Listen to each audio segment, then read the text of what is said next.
vamos a comenzar el libro nuevo hoy. Así que vamos a ir a 2 Corintios 1.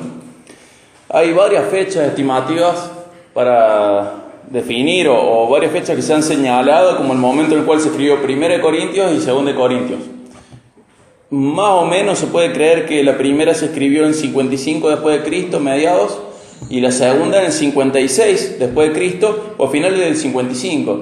O sea que hay a lo mejor 6 meses entre una carta y otra, en estas cartas. Entre estas dos cartas, el espacio mínimo, el tiempo mínimo que puede haber son 6 meses. El tiempo máximo es hasta como 8 años. Pero en esa distancia, la Iglesia ha sumado características, ¿no? ¿Qué características podemos recordar de la ciudad de Corinto? De la ciudad en sí. Que tenían templos donde iban a salir prostitutas y concurría toda la gente, digamos. Había mucho paganismo, había templos donde era normal que la gente vaya y en esos templos había prostitutas. Había una cantidad impresionante. Es un hecho histórico la cantidad de prostitución que había, prostitución religiosa en Corinto. También esa ciudad era muy rica, económicamente era una ciudad próspera, les iba muy bien, eran un lugar de paso para los comerciantes, para los mercaderes y la verdad que la ciudad avanzaba económicamente. Por un lado tenemos la parte histórica de la ciudad y por otro lado la parte de la iglesia. ¿Cómo era la iglesia de Corinto? Muy pecadora. Tenía muchos dones y tenía mucho pecado. Tenía buenos maestros, pero estaba dividida. Era partidista. ¿Cómo? Era partidista. Había un pecado que era el más llamativo, que era una persona que se acostaba con la esposa de su padre, tenía relaciones sexuales con la esposa de su padre. Había gente que estaba orgullosa de integrar a esta persona. Había gente que creía que Jesús no había resucitado de verdad. Y había muchos que tenían costumbres de la vieja vida. Y estas características eran muy marcadas porque era una iglesia con muchos dones y con muchos pecados. Con búsqueda de dones, pero al mismo tiempo con muchísimo pecado en sí. Y vemos que se va a sumar una característica más. Se le suman personas que se hacen llamar apóstoles. Se han denominado a sí mismos apóstoles, entonces ellos van a buscar hacer dos cosas. Por un lado, desacreditar a Pablo, que es un verdadero apóstol, y por otro lado, introducir un falso evangelio. Entonces es como que el cartón se nos va llenando. Es una iglesia que tiene todas. Si nosotros tenemos pecados, tenemos que mirar a Corinto, que Corinto seguro que los tiene. Porque la iglesia de la ciudad de Corinto era muy complicada, ¿sí? Era una iglesia con muchísimo pecado, muy difícil para resolver a nivel pastoral, muy difícil para resolver a nivel espiritual. Sin embargo, por estas situaciones, en ese tiempo en el cual se escribe 1 Corintios y 2 Corintios, a los corintios, en el medio Pablo los visita de urgencia. Le estaba volviendo loco lo que estaba pasando. Él va a ministrar a otra ciudad y no podía dejar de pensar en los corintios. ¿Cómo puedo hacer para que Corinto cambie, para que Corinto madure, para que Corinto glorifique a Dios siendo iglesia? Entonces Pablo hace una visita entre las dos cartas y bueno, esa visita se menciona en esta carta que vamos a leer. Pero a pesar de todo, Pablo los amaba profundamente. ¿Sí? Vieron en 1 Corintios decía, en primera carta de los Corintios decía, mis amados hermanos, los amaba. Sin embargo, fíjense, por ejemplo, en 2 Corintios 2:4, ¿quién lo puede leer bien fuerte? Él nos consuela en todas nuestras dificultades para que nosotros podamos... 2:4. 2 Corintios 2:4, perdón. Escribí aquella carta con gran angustia, un corazón afligido y muchas lágrimas. No quise causarles tristeza, más bien quería que supieran cuánto amor tengo por ustedes. Él tenía mucho amor y la carta anterior había sido una carta durísima, triste y había sufrido. Fíjense en 2 Corintios 12:15.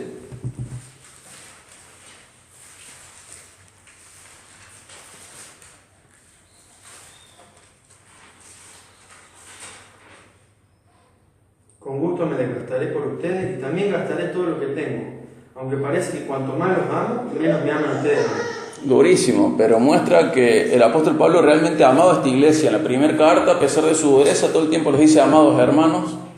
Y en la segunda carta insiste en que él los ama profundamente, está dispuesto a gastarse a sí mismo, a gastar todo lo que tiene, con tal de que Corinto siga creciendo en voluntad de Dios, glorificando a Dios. Y esta carta la podemos dividir en tres. Del 1 al 7 hay una defensa del apostolado de Pablo. Del 8 al 9 hay una exhortación para preparar la ofrenda a la iglesia de Jerusalén. Y del 10 al 13 hay una confrontación directa a estos falsos apóstoles. Esos son los tres grandes puntos de esta carta. Pero vamos ahora a los Corintios 1. Y dice: yo, Pablo, elegido por la voluntad de Dios para ser un apóstol de Cristo Jesús, escribo esta carta junto con nuestro hermano Timoteo. Va dirigida a la iglesia de Dios en Corinto y a todo su pueblo santo que está en toda Grecia. Por un lado, Pablo, ya hemos hablado del saludo de Pablo cuando vimos 1 Corintios, pero por un lado Pablo hace un énfasis: él es apóstol, pero ¿por voluntad de quién es apóstol él? De Dios, es voluntad de Dios. El verdadero apostolado es por voluntad de Dios, es por voluntad de Cristo Jesús, ¿sí? Entonces, una vez que Jesús ascendió, no hubo más apóstoles, excepto uno que él mismo señala, Cristo mismo, luego de su muerte y resurrección, aparece en la tierra y señala a Pablo también, lo llama al ministerio Pablo también. Pero fuera de eso no hay más apóstoles, porque para ser apóstol tenías que tener el llamado de Jesús, es decir, vos vas a ser mi apóstol, ¿sí? Entonces él está haciendo ese énfasis, porque luego va a tener que confrontar a los falsos apóstoles, ¿sí? Y nadie puede autonombrarse apóstol, nadie puede decir: yo soy apóstol. No, si Jesús no viene y te menciona, no. Y esto se acabó con Pablo. Pablo es el último de los apóstoles. Pablo se llama a sí mismo el abortivo, como aquel sietemesino que nació sin estar tan preparado, que nació antes de tiempo. Bueno, Pablo es como el apóstol que no compartió tanto con Jesús en su vida terrenal, pero luego, de alguna manera, Pablo fue discipulado por Cristo y llamado a este ministerio apostolar por Cristo. Dice el versículo 2: que Dios, nuestro Padre y el Señor Jesucristo les den gracia y paz. Toda alabanza sea para Dios, el Padre de nuestro Señor Jesucristo. Dios es nuestro Padre misericordioso y la fuente de todo consuelo. Hay una palabra que se repite con respecto a Dios. ¿Cuál es? Es Padre. Dios es nuestro Padre. Está enfatizando la paternidad de Dios, cómo es Padre nuestro. Y esta paternidad tiene implicancias en nuestra vida. No vamos a leer los pasajes, solamente los voy a mencionar. Pero tiene cosas práctica en mi vida. No es solo un título decirle a Dios Padre. Si yo le digo a Dios Padre, yo sé que yo soy hijo, pero también tengo que saber otras cosas. Por ejemplo, en Hebreos 12, del 6 al 7, Dios dice que sus hijos los disciplina.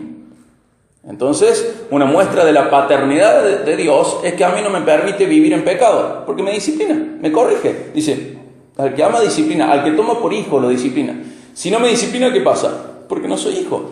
A veces nos preguntamos por qué la gente de afuera hace lo que quiere y le va bien. Se porta re mal, insulta a Dios, ofende a Dios de todas las maneras posibles, se lleva mal con los demás y no le pasa nada. Y uno pregunta: pero Señor, ¿por qué no lo disciplinan? Y Dios te dice: no es mi hijo, no es mi hijo. Yo al que disciplino es porque es hijo mío. Yo al que tomo por hijo, disciplino. Aquel no es mi hijo. Ya llegará la gran no disciplina, el gran castigo para esa persona. Porque la disciplina es una corrección, no es un castigo. La disciplina es una corrección. Para el pagano, para el que no es hijo de Dios, no hay disciplina, hay castigo. En cambio, para nosotros hay disciplina, hay corrección, es una corrección. Pero bueno, tenemos que saber que hay santificación y hay disciplina para los hijos de Dios. En el Salmo 113 dice que Dios nos mira como un Padre tierno y compasivo, como el Padre tierno y compasivo que mira a sus hijos. Entonces nosotros podemos entender que contamos con la buena voluntad de Dios. Nosotros, teniendo un Padre tierno y compasivo, ¿podemos contar con una mala voluntad de parte de Dios? No, si es tierno y compasivo. Gloria a Dios que con nosotros no va a derramar su justicia, sino que va a derramar su misericordia. Es nuestro Papá, es nuestro Padre. En Romanos 8:15, en Gálatas 4:6, habla de que los que somos hijos de Dios tenemos un testimonio interno de esa paternidad de Dios a través del Espíritu Santo. ¿Cómo sabemos que somos hijos de Dios? Porque el Espíritu Santo nos dice a nosotros que somos hijos de Dios, de diferentes maneras, pero uno siente esa confianza sin perder respeto por Dios, y es un testimonio interno del Espíritu Santo, y nos lleva a decirle Padre, con toda la confianza que hay para decirle a una persona papá, Padre, con todo el respeto que hay. Pero el Espíritu Santo testifica dentro de los hijos de Dios y dice: vos sos un hijo de Dios, y le podés decir Padre a Dios. En Lucas 11:2 se nos dice cómo orar. Jesús nos da un ejemplo. Y dice, oren así ustedes. Padre nuestro que estás en los cielos. Y en la oración nosotros tenemos en cuenta de que le hablamos a nuestro Padre. No le hablamos solo a un rey. Menos a un rey distante. No es solo el Señor y el juez. Es Padre. Es nuestro Padre. Y eso es lindo porque le hablamos a nuestro Padre cuando oramos. Le hablamos a nuestro papá. No le hablamos a un rey lejano ni distante. No le hablamos a un policía cósmico. No le hablamos al Papá Noel del cielo. Le hablamos a nuestro Padre. Le hablamos a Dios. Y también en Mateo 7:11 o también en Lucas 11:13 dice que podemos contar con la mirada compasiva y protectora de Dios. Dice, si ustedes los humanos saben dar buenas cosas a sus hijos, siendo ustedes malos, ¿qué buenas cosas les puede dar Dios que es bueno? Entonces vemos que también contamos con esa mirada compasiva y protectora que nos provee, es nuestro Padre. También en 1 Juan 4, 20 y 21, habla de un amor que tiene que haber entre nosotros por una razón, porque somos hijos del mismo Padre, porque somos hermanos en Cristo, somos hermanos de Cristo, somos hermanos en Cristo, somos hijos de Dios, y esto de tener como Padre a Dios también tiene esta connotación práctica, tiene que haber amor entre los hermanos, entre sus hijos. Y en Efesios 5:1 dice que imitemos a Dios como hijos. Entonces nosotros sabemos que esto de ser hijo de Dios también nos lleva a imitar a Dios, nos da un propósito, una guía de cómo ser. Muchas veces veo en la vida personas que no tienen a quién mirar en la familia, no tienen un ejemplo. A veces, por ejemplo en mi caso, yo no lo tengo dentro de mi profesión. Mi papá está en ingeniería y nada que ver con lo mío, entonces él no me pudo abrir camino profesionalmente. Hay padres que le abren camino profesionalmente, ocupacionalmente, como familia, como modelo de padre, como modelo de esposo, como modelo de hombre. En todo le proveen ejemplo a sus hijos. Y no todos tenemos esa bendición, pero en Dios sí la tenemos. Él nos ha abierto camino y nos dice, sean como yo.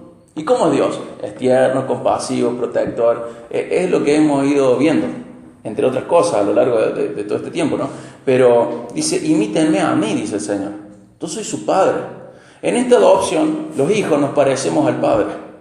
En esta adopción se nos van pegando cosas del Padre y las vamos cargando nosotros y manifestando nosotros, diferente a las adopciones humanas.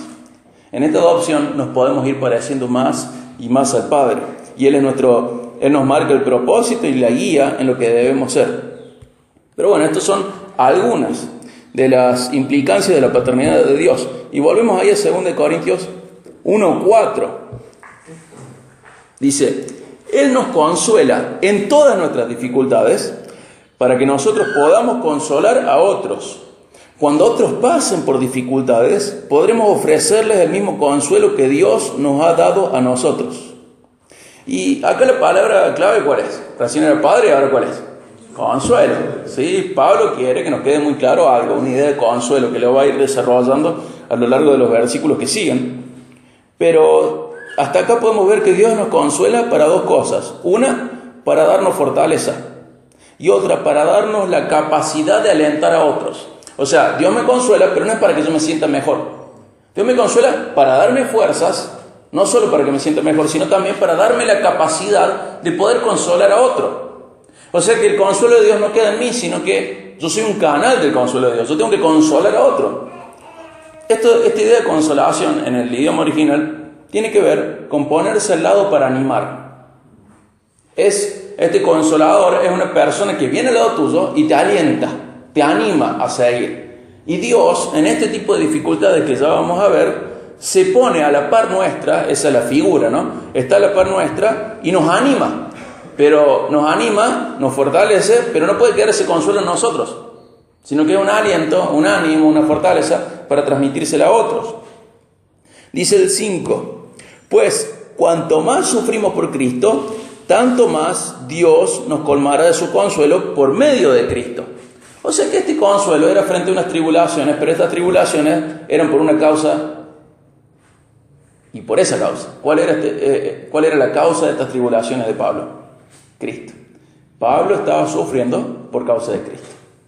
Y ahí en este texto, en otros habla de otra cosa, pero en este texto habla de esto.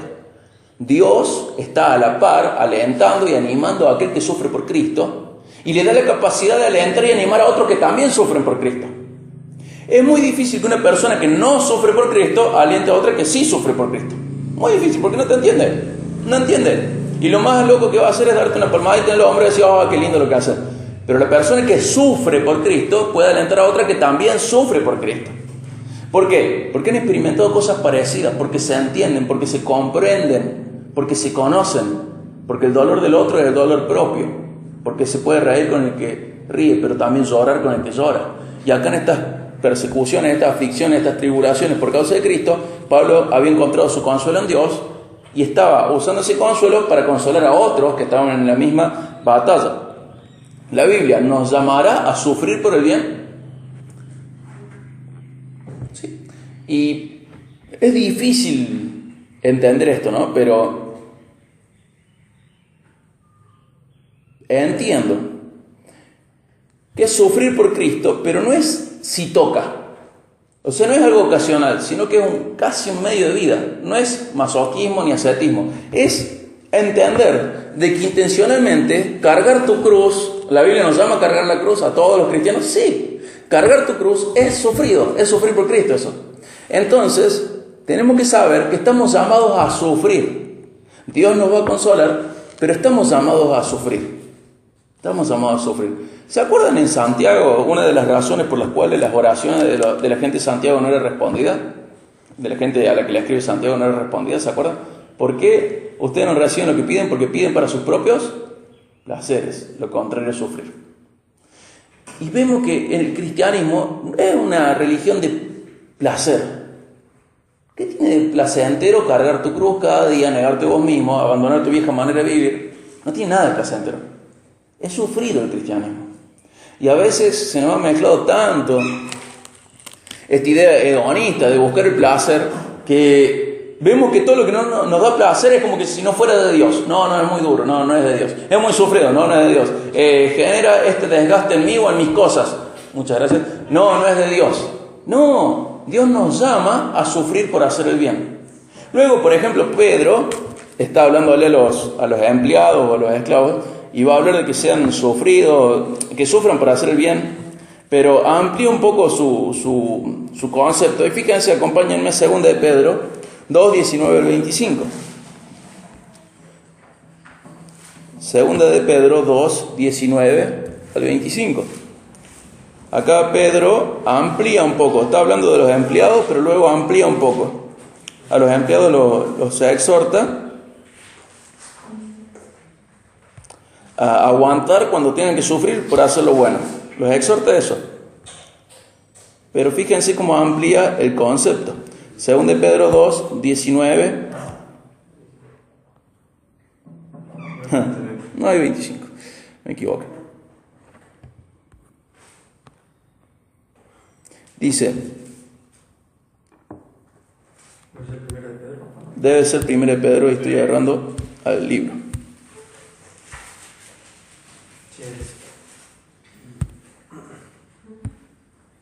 Primera de Pedro, 19 al 25, dice, pues Dios se complace en ustedes cuando hacen lo que saben que es correcto y sufren con paciencia cuando reciben un trato injusto. Es obvio que no hay mérito en ser paciente si a uno lo golpean por haber actuado mal. O sea, ¿qué mérito hay si a mí me están castigando pero yo actué mal? Yo, qué espiritual. No, tenés que ser paciente, te toca el castigo. Pero dice, ¿qué mérito hay en esto? Si no, dice, pues Dios se complace en ustedes cuando hacen lo que saben que es correcto y sufren con paciencia cuando reciben un trato injusto. Es obvio que no hay mérito en ser paciente si a uno lo golpean por haber actuado mal. Pero si sufren por hacer el bien y lo soportan con paciencia, Dios se agrada de ustedes. Pero acá hay dos cosas. ¿Qué le agrada a Dios? ¿Cuáles son esas dos cosas? Si sufro por hacer el bien, y la otra mitad, y soportar con paciencia ese sufrimiento. Casi todos nosotros sufrimos por hacer el bien, pero casi ninguno de nosotros soporta con paciencia el sufrimiento. Y el Señor nos dice, estas dos cosas van juntas para agradar a Dios. Sufran por hacer el bien pero soporten con paciencia, con constancia ese sufrimiento. Y sigue diciendo, pues Dios los llamó a hacer lo bueno, aunque eso signifique que tengan que sufrir, tal como Cristo sufrió por ustedes. Él es su ejemplo y deben seguir sus pasos. Y acá la idea de esto de seguir pasos, lo hemos mencionado otra vez, es la idea de alguien que deja un molde y que nosotros tenemos que encajar en ese molde. ¿Cuál fue el molde de Cristo? Él sufrió por hacer el bien y Él soportó con paciencia ese sufrimiento. Dice el 22, Él nunca pecó y jamás engañó a nadie. No respondía cuando le insultaban, ni amenazaba con vengarse cuando sufría. Dejaba su causa en manos de Dios, quien siempre juzga con justicia. Igualito nosotros, ¿no? Él mismo cargó con nuestros pecados sobre su cuerpo en la cruz, para que nosotros podamos estar muertos al pecado y vivir para lo que es recto. Por sus heridas ustedes son sanados. Antes eran como ovejas que andaban descarriadas, pero ahora han vuelto a su pastor, al guardián de sus almas. O sea que mi alma está protegida. Sin embargo, está protegida por aquel que sufrió por mí. Y se me pide que imitándolo a Él, yo aguante el sufrimiento por hacer lo bueno y que lo aguante con paciencia. Que haga lo bueno al punto de que me cause sufrimiento, pero que aguante eso con paciencia. Volvemos a 2 Corintios 1, 2 Corintios 1, versículo 6. Fíjense cómo le está diciendo Pablo. Aun cuando estamos abrumados por dificultades, es para el consuelo y la salvación de ustedes. O sea, estas dificultades, ¿para qué eran? Para animar a los corintios. ¿Por qué estaba sufriendo Pablo? Porque quería animar a los corintios. ¿Qué producía esto? La salvación de los corintios. Crecer en la salvación es crecer en conocimiento de Cristo y, ¿por qué no?, también ser salvos, porque algunos de ellos a lo mejor no eran salvos todavía. Pues cuando nosotros somos consolados, ciertamente los consolaremos a ustedes. Entonces, o sea, luego de haber recibido esta consolación que recibió Pablo de parte de Dios, entonces podrán soportar con paciencia los mismos sufrimientos que nosotros. ¿Qué está haciendo Pablo acá? Está dejando un ejemplo misionero, ¿sí? Dios sufrió, entregó a su Hijo. Su Hijo sufrió, entregó su vida y entregó un ejemplo. Pablo sufre por seguir el ejemplo de Cristo. ¿Y qué le dicen los corintios? Ahora les va a tocar a ustedes sufrir para hacer lo mismo en función a otros. ¿Se nota? Es un eslabón de sufrimiento, pero un sufrimiento con una causa, es mostrar y llevar a Cristo a todos lados. Sufrir por Cristo es sufrir para que otros le conozcan. Esto es sufrir por Cristo, sufrir para que otros le conozcan. Esto puede ser conocimiento para salvación o conocimiento para santificación, para crecimiento espiritual. Fíjense 2 Timoteo 2, 1 al 10. 2 Timoteo 2, 1 al 10.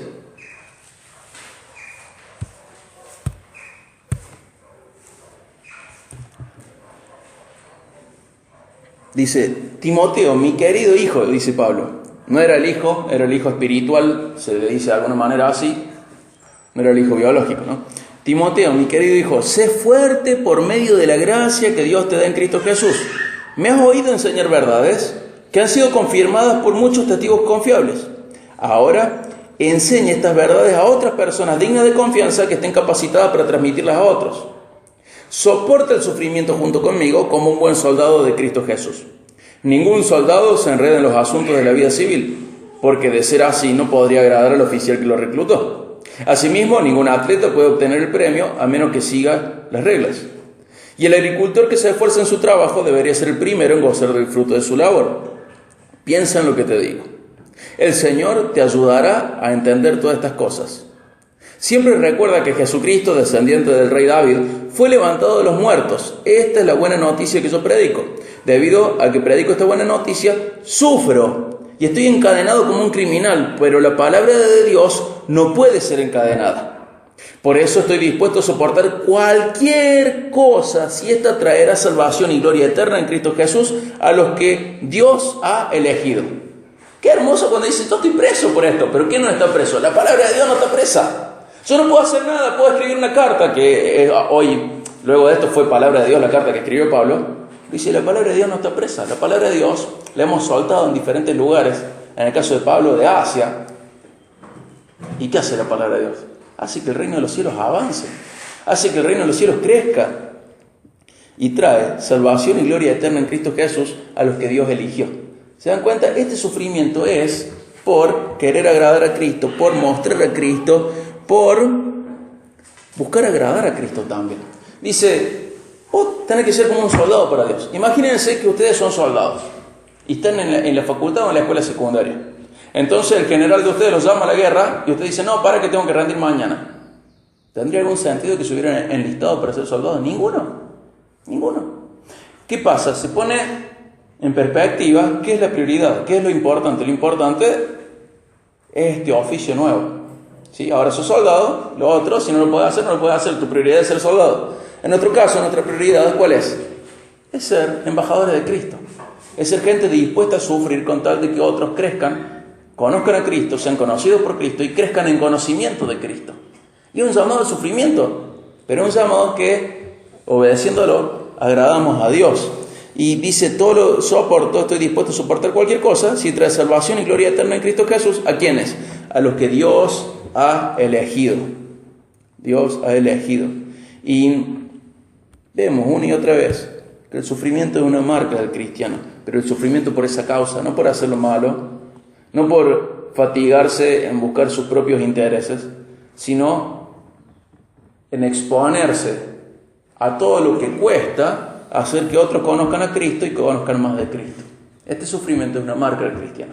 Y así como no había terminado en Dios Padre, ni terminó en Dios Hijo, ni terminó en Pablo, ni terminó en Corinto, no puede terminar en Despeñaderos, sino que Despeñaderos también recibe esta exhortación a estar dispuesto a sufrir por otros, para que otros crezcan en conocimiento de Cristo. Dentro de esta ciudad y fuera de esta ciudad también.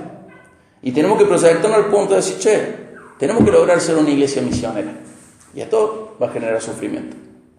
Esto va a generar dolor. Esto va a generar gastos. Esto va a generar muchas cosas. Porque si hay problemas en una iglesia, imagínense cuando tenemos una iglesia misionera, otro problema. Y tiene un costo. Pero Dios Padre lo pagó, entregó a su Hijo. Dios Hijo lo pagó, entregó su vida. Pablo lo pagó, entregó su vida. Los corintios lo van a pagar. Apoyan a la iglesia de Jerusalén cuando estén problemas. Y nosotros tenemos que estar listos para sufrir en beneficio de otros. Dice el 7, volvemos a los Corintios 1, 7.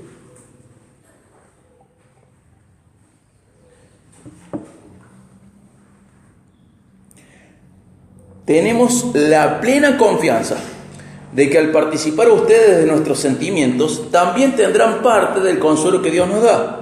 O sea que los corintios iban a aprender del ejemplo de Pablo. ¿Y Pablo de quién aprendió su ejemplo? ¿Quién fue su ejemplo? Cristo. Es una cadena todo el tiempo. El 8 dice, amados hermanos, pensamos que tienen que estar al tanto de las dificultades que hemos atravesado en la provincia de Asia. Fuimos oprimidos y agobiados más allá de nuestra capacidad de aguantar. Y hasta pensamos que no saldríamos con vida. De hecho, esperábamos morir, pero como resultado, dejamos de confiar en nosotros mismos y aprendimos a confiar solo en Dios, quien resucita a los muertos. Qué impresionante. Lo que le pasa a Pablo no lo sabemos. Él no lo contó en carta. No hay ningún registro de lo que pasó ahí, de lo que él está hablando. Pero sí hay un registro de cómo era esta situación. No tenemos ningún registro, ni dentro ni fuera de la Biblia, de la situación que Pablo está contando. Pero sí sabemos detalles de ese suceso. ¿Qué sabemos? Que eran dificultades. Fíjense. Que hubo opresión, que hubo cansancio, que hubo agotamiento, que hubo riesgo consciente de vida. Porque el riesgo inconsciente de vida es una cosa, ¿no? Uno no sabe que casi muere, uno no sabe que casi le pasó algo. Pero qué feo saber que estás por morir. Estás por morir. Riesgo consciente de vida. Él sabía, él estaba seguro de que iba a morir. Fíjense que él dice, pensamos que no saldríamos con vida. Nosotros hemos estado en situaciones difíciles. Decir, uy, ¿cómo salgo de esta? Pablo estaba pensando en cómo iba a salir de esa situación. No sabía cuál. Nosotros no sabemos cuál era, pero él pensaba que no iba a vivir. Es horrible esta situación. Él pensaba que él iba a morir en esa situación. Y dice, también tenía pérdida de esperanza de vida. Ya había perdido la esperanza de salir vivo. ¿Se imaginan estar en una situación así? Porque una cosa es saber de casualidad, uy, mira, casi choco. ¿Cuánto duró eso, el casi choco? Pero imagínense en estos tiempos donde la velocidad de la muerte eran muy diferentes a la velocidad de las nuestras. Estar pensando, no sabemos por qué, pero estar pensando, de esta no salimos. No vamos a salir, ya perdí la esperanza de salir vivo. Qué fea situación, donde el apóstol Pablo ya pierde esperanza de salir vivo. Y vemos que su cansancio había ido más allá de su capacidad de aguantar. O sea que su cuerpo está agotado y su alma también. Su parte emocional ya no da más, dice, de esta no salgo vivo.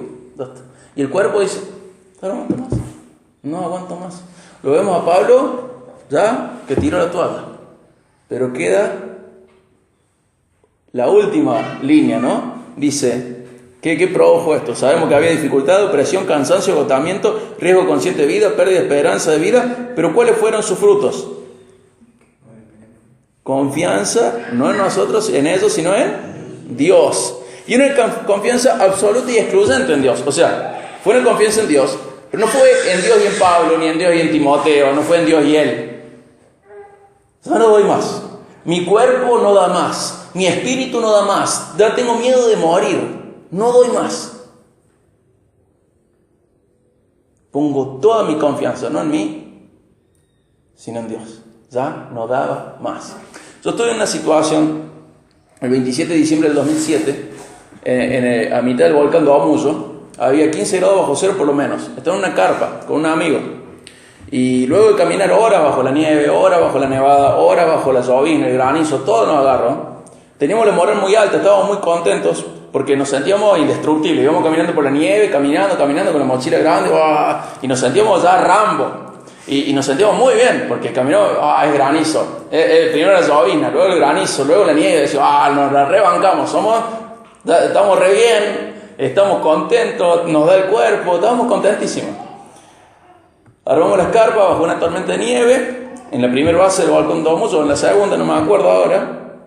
Nos quedaban 12 horas para hacer la cima del volcán. Es un volcán bastante complejo, mucho viento. Antes de nosotros habían subido 3 chicos y habían bajado 1 o 2, habían muerto 1 o 2, no me acuerdo. Y justo en los días en los que subimos nosotros, se había perdido un grupo en la nieve y Gendarmería iba a buscarlos en el helicóptero. Pero nosotros veníamos bien, veníamos con las pilas, veníamos con el cuerpo bien, veníamos con un buen ritmo, veníamos contentos, muy contentos. Pero armamos las carpas en esa situación en la cual había una tormenta de nieve y nos metimos dentro de la carpa. La carpa de montaña tiene menos de 1 metro de alto, bien chiquito. Vos entras solamente acostado y así. Y de a 2 entran si una carpa para 2, entran los 2 así. Y es bien bajita para que el viento no le voltee. Nos metimos en las carpas y empezamos a respirar cada vez más fuerte. Y más fuerte, más rápido, más rápido, más rápido, más rápido, más rápido. Y entramos en 2 cosas juntas. Hiperventilación, que respiramos muy rápido, y también hipoxia, que es que no tenés oxígeno. Entonces nosotros sentíamos, estando acostados, ya llevábamos 1 hora acostados, sentíamos que íbamos a morir. No nos daba mal el cuerpo, ya teníamos muy seca la garganta, el pulmón irritado, era todo el tiempo acostado. ¿Cómo salís de eso? Son horas de caminar. Horas, todo el día caminando. ¿Cómo salís de eso? Y mirás para afuera, hay una tormenta de nieve, no se ve nada, está todo oscuro. Vos sabés que hay desfiladero por un lado, hay cosas tóxicas, los volcanes del otro lado. Y nosotros pensábamos que íbamos a morir. Y el cuerpo ya no daba más, la respiración no daba más. Cuando vos respiras muy rápido, ¿qué órgano empieza a acompañar a los pulmones? El corazón. No daba más.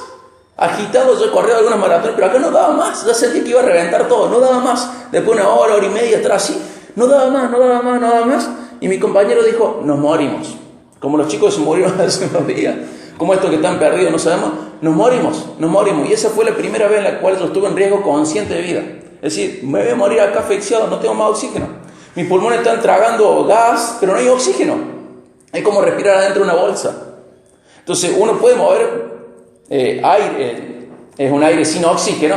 Llega un momento que ese aire no sirve más. Y estábamos ahí, no damos más. Y mi amigo sacó su cámara, se filmó a la cámara, se despidió de su esposa y de su hija, diciendo las amo.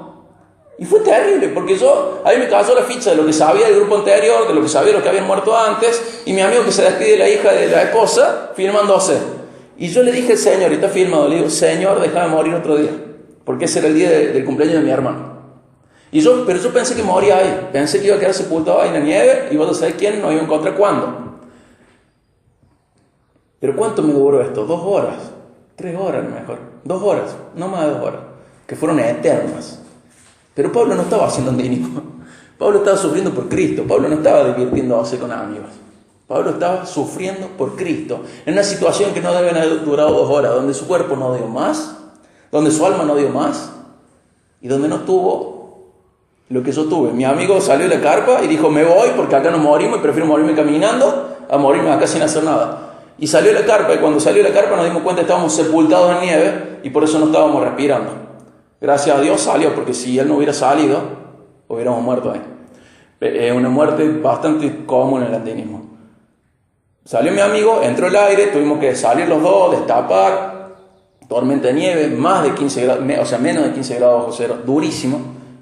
Pero cuando él salió, dice, ¡oh! Y fue totalmente diferente, dormimos, fue muy fuerte para nosotros. Pero Pablo no estaba en una situación de recreación. Pablo no había subido porque sí.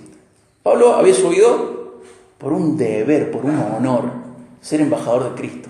Pablo exponía su vida sabiendo de que a lo mejor no le iba a tener más a su vida. ¿Por qué? Porque sabía que ya no era el dueño de su vida y estaba dispuesto a administrarla de esta manera. Voy a sufrir, bueno, voy a ir a la cárcel, bueno, voy a sufrir, bueno, Señor, soy tuyo. ¿Qué es lo que nosotros tendríamos que hacer todo el tiempo? Pablo estaba en esta situación donde su cuerpo no da más, donde su alma no da más, su espíritu, su corazón no dan más. Tira la bengala, para mí como una bengala. ¿Vieron la bengala para pedir auxilio? Dice, Señor, no puedo confiar en mí porque no doy más. No puedo confiar en el que tengo al lado porque está igual que yo. Señor, confío solo en vos. Entonces vemos que esta dificultad, opresión, cansancio, agotamiento, riesgo consciente de vida, pérdida de esperanza de vida, trajo frutos re lindos. Confianza en Dios, confianza absoluta y excluyente en Dios. Qué lindo si nosotros lográramos, sin estar en una situación tan extrema, aprender a confiar de esta manera en Dios, ¿no? Qué lindo sería que confiáramos más en Él y menos en nosotros. Dice el versículo 10, efectivamente, Él nos rescató del peligro mortal y volverá a hacerlo de nuevo. Entonces, ¿qué otro fruto trajo? Conocimiento experimental de Dios. No era algo que le iban a contar. Esta no es una historia que a él le iban a contar. Esta es una historia que él contaba, en donde él vivió como Dios, él experimentó como Dios lo salvó. Él experimentó como Dios le dio fuerzas espirituales, emocionales, físicas, y pudo salir adelante. Él experimentó como Dios los rescató. Dice la parte que sigue del 10, hemos depositado nuestra confianza en Dios y Él seguirá rescatándonos. ¿Se dan cuenta? Que este sufrimiento trajo en Pablo un nuevo conocimiento de Cristo. Lo conoció de una manera más profunda y esto hizo que aumentara su confianza en Dios. Dice el 11, y ustedes nos están ayudando al orar por nosotros. Entonces, mucha gente dará gracias porque Dios contestó bondadosamente nuestras oraciones por nuestra seguridad. ¿Se dan cuenta? Ponemos la balanza. Dificultades, opresión, cansancio, agotamiento, riesgo consciente de vida, pérdida de esperanza de vida. ¿Pero qué fruto trajo? Confianza en Dios. Una confianza absoluta y excluyente en Dios. Conocimiento experimental de Dios. Y más aumento de la confianza en Dios. Y por el versículo 11, ayuda a través de las oraciones y agradecimiento a otros por la respuesta de Dios a las oraciones de la iglesia. Si nosotros pusiéramos esta lista, confianza en Dios, absoluta y excluyente, que aumenta, conocimiento mayor de Dios, gente que ayuda a través de las oraciones y gente que agradece a Dios por las oraciones contestadas. Si nosotros viéramos el paquete de frutos, ¿les parece lindo a ustedes? Dice, chicos, ¿quieren crecer en conocimiento de Dios? Sí. ¿Quieren crecer en confianza de Dios? Sí. ¿Quieren que la gente agradezca por cómo responde las oraciones de ustedes? Sí. Es linda la parte de los frutos, ¿no? Pero fíjense que para estos frutos hizo falta semejante sufrimiento. Y no lo podemos obtener de otra manera. Por eso Pablo, en Filipenses 3, dice, yo prosigo hacia la meta, hacia el premio, el supremo llamamiento de Dios en Cristo Jesús. ¿Qué está diciendo Pablo? No estoy satisfecho, o no me contento, o no estoy satisfecho en ser salvo. Quiero más de Cristo. Aunque de esta manera yo tenga que ser alguien que sufra los sufrimientos de Cristo, no importa, porque yo lo que quiero es más de Cristo. Y gente así es la que hace historia de este lado de la muerte. Gente así es la que nos hace falta en todas las iglesias. Gente así es la que nos hace falta. Gente dispuesta a sufrir, ¿para qué? Para que conozca más profundamente a Cristo. Mientras nosotros esquivemos el sufrimiento, también indirectamente vamos a esquivar estos frutos hermosos que estamos viendo. Pero si encaramos el sufrimiento por Cristo de la manera correcta, vamos a tener este tipo de fruto. Si viéramos solo los beneficios, si viéramos solo los beneficios, ¿qué diríamos de sufrir por Cristo? ¿Estaríamos dispuestos a hacerlo? Acompáñenme a Filipenses 1. Filipenses 1. Ya le digo los versículos. 1:21 y 1:27 al 30.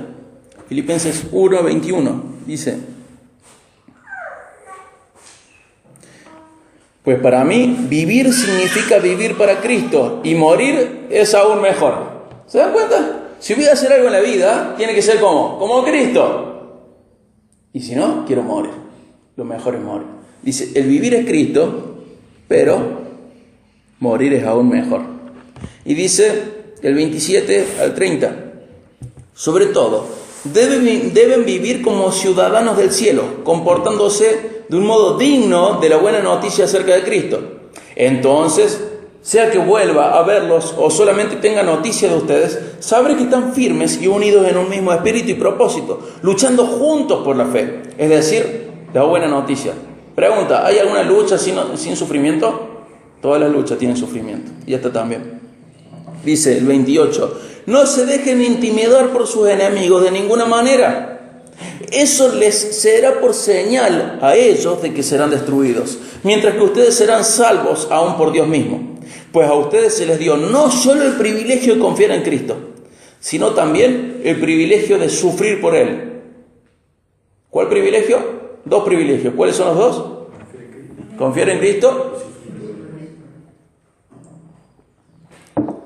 Y dice Pablo, estamos juntos en esta lucha. Ustedes han visto mi lucha en el pasado y saben que aún no ha terminado.